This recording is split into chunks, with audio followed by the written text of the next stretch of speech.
முதல் வாசகம். இறைவாக்கினர் ஏசாயா எழுதிய நூலிலிருந்து வாசகம். அதிகாரம் 7, இறைவசனங்கள் 10 முடிய. ஆண்டவர் ஆகாசிடம் மீண்டும் பேசி, உன் கடவுளாகிய ஆண்டவர் உனக்கு ஓர் அடையாளத்தை அருளுமாறு கேள். அது கீழே பாதாளத்திலோ மேலே வானத்திலோ தோன்றுமாறு கேட்டுக்கொள் என்றார். அதற்கு ஆகாசு, நான் கேட்க மாட்டேன், ஆண்டவரை நான் சோதிக்க மாட்டேன் என்றார். அதற்கு ஏசாயா உரைத்ததாவது: தாவீதின் குடும்பத்தாரே, நான் சொல்வதை கேளுங்கள். மனிதரின் பொறுமையை சோதித்து மனம் சலிப்படைய செய்தது போதாதோ? என் கடவுளின் பொறுமையை கூட சோதிக்க பார்க்கிறீர்களோ? ஆதலால் ஆண்டவர் தாமே உங்களுக்கு ஓர் அடையாளத்தை அருள்வார்.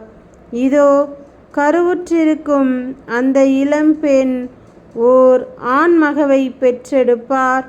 அக்குழந்தைக்கு அவர் இம்மானுவேல் என பெயரிடுவார். ஆண்டவரின் அருள்வாக்கு. இறைவா, உமக்கு நன்றி. இரண்டாம் வாசகம். புனித பவுல் உரோமையருக்கு எழுதிய திருமுகத்திலிருந்து வாசகம். அதிகாரம் 1, இறைவசனங்கள் 1-7 முடிய. கடவுளின் அன்பை பெற்று இறைமக்களாக அழைக்கப்பட்டுள்ள உரோமை நகர மக்கள் அனைவருக்கும், இயேசு கிறிஸ்துவின் பணியாளனும் திருத்தூதனாக அழைப்பு பெற்றவனும் கடவுளின் நற்செய்தியை பணிக்கென ஒதுக்கி வைக்கப்பட்டவனுமாகிய பவுல் எழுதுவது: நம் தந்தையாம் கடவுளிடமிருந்தும் ஆண்டவராம் இயேசு கிறிஸ்துவிடமிருந்தும் உங்களுக்கு அருளும் அமைதியும் உரித்தாகுக. நற்செய்தியை தருவதாக கடவுள் தம் இறைவாக்கினர் வழியாக ஏற்கனவே திருமறை நூலில் வாக்களித்திருந்தார். இந்த நற்செய்தி அவருடைய மகனை பற்றியது ஆகும். இவர் மனிதர் என்னும் முறையில் தாவீதின் வழிமரபினர், தூய ஆவியால் ஆட்கொள்ளப்பட்ட நிலையில் வல்லமையுள்ள இறைமகன். இவர் இறந்தோரிடமிருந்து உயிர்த்தெழுந்ததால் இந்த உண்மை நிலைநாட்டப்பட்டது. இவரே நம் ஆண்டவர் இயேசு கிறிஸ்து. பிறவினத்தார் அனைவரும் இவர் மீது நம்பிக்கை கொண்டு இவருக்கு கீழ்ப்படியுமாறு இவர் பெயர் விளங்க இவர் வழியாகவே நாங்கள் திருத்தூது பணி செய்வதற்குரிய அருளை பெற்றுக்கொண்டோம். பிறவினத்தாராகிய நீங்களும் இயேசு கிறிஸ்துவுக்கு உரியவர்களாய் இருக்க அழைப்பு பெற்றிருக்கிறீர்கள். ஆண்டவரின் அருள்வாக்கு. இறைவா, உமக்கு நன்றி. நற்செய்தி வாசகம். புனித மத்தேயு எழுதிய நற்செய்தியிலிருந்து வாசகம். அதிகாரம் 1, இறைவசனங்கள் 18-24 முடிய. இயேசு கிறிஸ்துவின் பிறப்பையொட்டிய நிகழ்ச்சிகள் அவருடைய தாய் மரியாவுக்கும் யோசேப்புக்கும் திருமண ஒப்பந்தம் செய்யப்பட்டிருந்தது.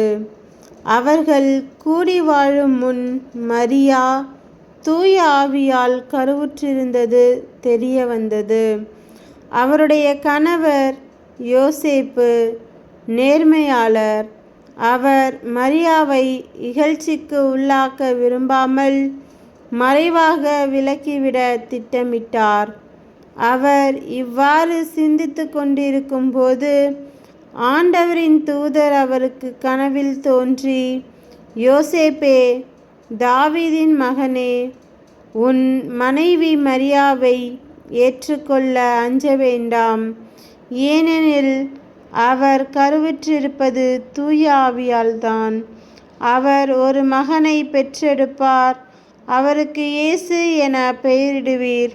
ஏனெனில் அவர் தம் மக்களை அவர்களுடைய பாவங்களிலிருந்து மீட்பார் என்றார். இதோ, கன்னி கருவுற்று ஓர் ஆண்மகவை பெற்றெடுப்பார்.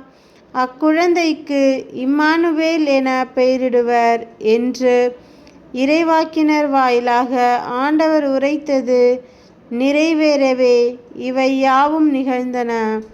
இம்மானுவேல் என்றால் கடவுள் நம்முடன் இருக்கின்றார் என்பது பொருள்.